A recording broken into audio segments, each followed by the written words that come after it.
सत्य के प्रयोग अथवा आत्मकथा। लेखक मोहनदास करमचंद गांधी। भाग 16। विषय फेरफार। कोई यह न माने कि नाच आदि के मेरे प्रयोग उस समय की मेरी स्वच्छंदता के सूचक है। पाठकों ने देखा होगा कि उनमें कुछ समझदारी थी। मुँह के इस समय में भी मैं एक हद तक सावधान था। पाई पाई का हिसाब रखता था, खर्च का अंदाज रखता था। मैंने हर महीने 15 पाउंड से अधिक खर्च न करने का निश्चय किया था। मोटर में आने जाने का अथवा डाक का खर्च भी हमेशा लिखता था और सोने से पहले हमेशा अपनी रोकड़ मिला लेता था। यह आदत अंत तक बनी रही और मैं जानता हूँ कि इससे सार्वजनिक जीवन में मेरे हाथों लाखों रुपयों का जो उलटफेर हुआ है, उसमें मैं उचित किफायतशारी से काम ले सका हूँ। आगे मेरी देखरेख में जितने आंदोलन चले, उनमें मैंने कभी कर्ज नहीं किया, बल्कि हरेक में कुछ न कुछ बचत ही रही। यदि हरेक नवयुवक उसे मिलने वाले थोड़े रुपयों का भी हिसाब खबरदारी के साथ रखेगा, तो उसका लाभ वह भी उसी तरह अनुभव करेगा जिस तरह भविष्य में मैंने और जनता ने किया। अपनी रहन सहन पर मेरा कुछ अंकुश था। इस कारण मैं देख सका कि मुझे कितना खर्च करना चाहिए। अब मैंने खर्च आधा कर डालने का निश्चय किया। हिसाब जांचने से पता चला कि गाड़ी भाड़े का मेरा खर्च काफ़ी होता था। फिर कुटुंब में रहने से हर हफ्ते कुछ तो खर्च होता ही था। किसी दिन कुटुंब के लोगों को बाहर भोजन के लिए ले जाने का शिष्टाचार बरतना जरूरी था। कभी उनके साथ दावत में जाना पड़ता तो गाड़ी भाड़े का खर्च लग ही जाता था। कोई लड़की साथ हो तो उसका खर्च चुकाना जरूरी हो जाता था। जब बाहर जाता तो खाने के लिए घर न पहुंच पाता। वहाँ तो पैसे पहले से ही चुकाए रहते और बाहर खाने के पैसे और चुकाने पड़ते। मैंने देखा कि इस तरह के खर्चों से बचा जा सकता है। महज शर्म की वजह से होने वाले खर्चों से बचने की बात भी समझ में आई। अब तक मैं कुटुंबों में रहता था, उसके बदले अपना ही कमरा लेकर रहने का मैंने निश्चय किया और यह भी तय किया कि काम के अनुसार और अनुभव प्राप्त करने के लिए अलग अलग मोहल्लों में घर बदलता रहूँगा। घर मैंने ऐसी जगह पसंद किए कि जहाँ से काम की जगह पर आधे घंटे में पैदल पहुँचा जा सके और गाड़ी भाड़ा बचे। इससे पहले जहाँ जाना होता वहाँ का गाड़ी भाड़ा हमेशा चुकाना पड़ता और घूमने के लिए अलग से समय निकालना पड़ता था। अब काम पर जाते हुए ही घूमने की व्यवस्था जम गई और इस व्यवस्था के कारण मैं रोज 8-10 मील तक आसानी से घूम लेता था। खासकर इस एक आदत के कारण मैं विलायत में शायद ही कभी बीमार पड़ा होऊंगा। मेरा शरीर काफ़ी कस गया। कुटुंब में रहना छोड़कर मैंने 2 कमरे किराए पर लिए, एक सोने के लिए और दूसरा बैठक के रूप में। यह फेरफार की दूसरी मंजिल कही जा सकती है। तीसरा फेरफार अभी होना शेष था। इस तरह आधा खर्च बचा, लेकिन समय का क्या हो। मैं जानता था कि बैरिस्टरी की परीक्षा के लिए बहुत पढ़ना जरूरी नहीं है, इसलिए मुझे बेफिक्री थी। पर मेरी कच्ची अंग्रेजी मुझे दुख देती थी। लेली साहब के शब्द, तुम बीए हो जाओ फिर आना, मुझे चुभते थे। मैंने सोचा मुझे बैरिस्टर बनने के अलावा कुछ और भी पढ़ना चाहिए। ऑक्सफर्ड कैम्ब्रिज की पढ़ाई का पता लगाया, कई मित्रों से मिला। मैंने देखा कि वहाँ जाने से खर्च बहुत बढ़ जाएगा और पढ़ाई लंबी चलेगी। मैं 3 साल से अधिक रह नहीं सकता था। किसी मित्र ने कहा, अगर तुम्हें कोई कठिन परीक्षा ही देनी हो तो तुम लंदन की मैट्रिकुलेशन पास कर लो। उसमें मेहनत काफ़ी करनी पड़ेगी और साधारण ज्ञान बढ़ेगा, खर्च बिल्कुल नहीं बढ़ेगा।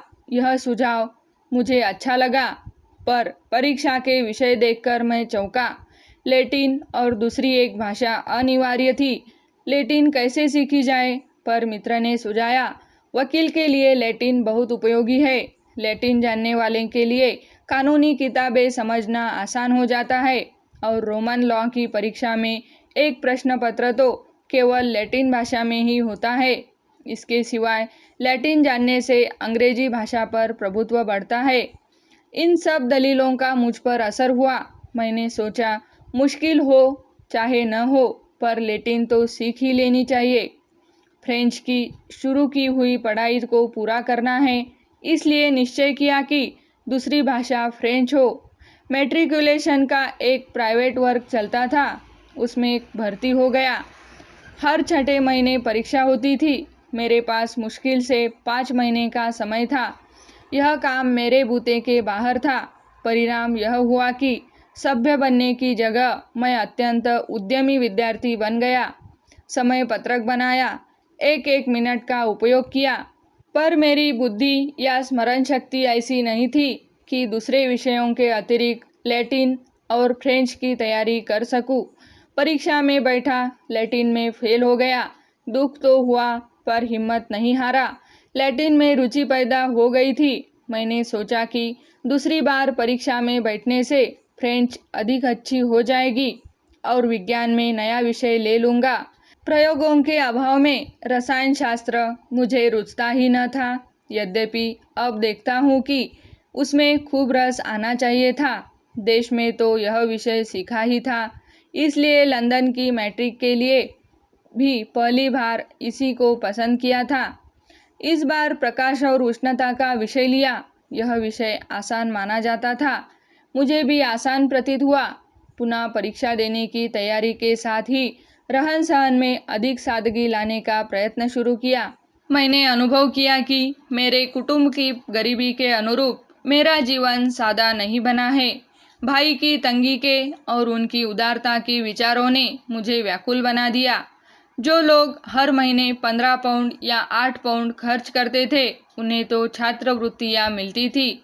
मैं देखता था कि मुझसे भी अधिक सादगी से रहने वाले लोग हैं। मैं ऐसे गरीब विद्यार्थियों के संपर्क में ठीक ठाक आया था।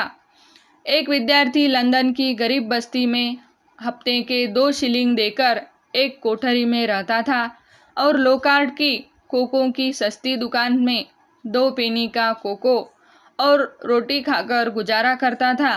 उससे स्पर्धा करने की तो मेरी शक्ति नहीं थी, पर मैंने अनुभव किया कि मैं अवश्य ही 2 के बदले 1 कमरे में रह सकता हूँ और आधी रसोई अपने हाथ से भी बना सकता हूँ। इस प्रकार मैं हर पर महीने 4 या 5 पाउंड में अपना निर्वाह कर सकता हूँ।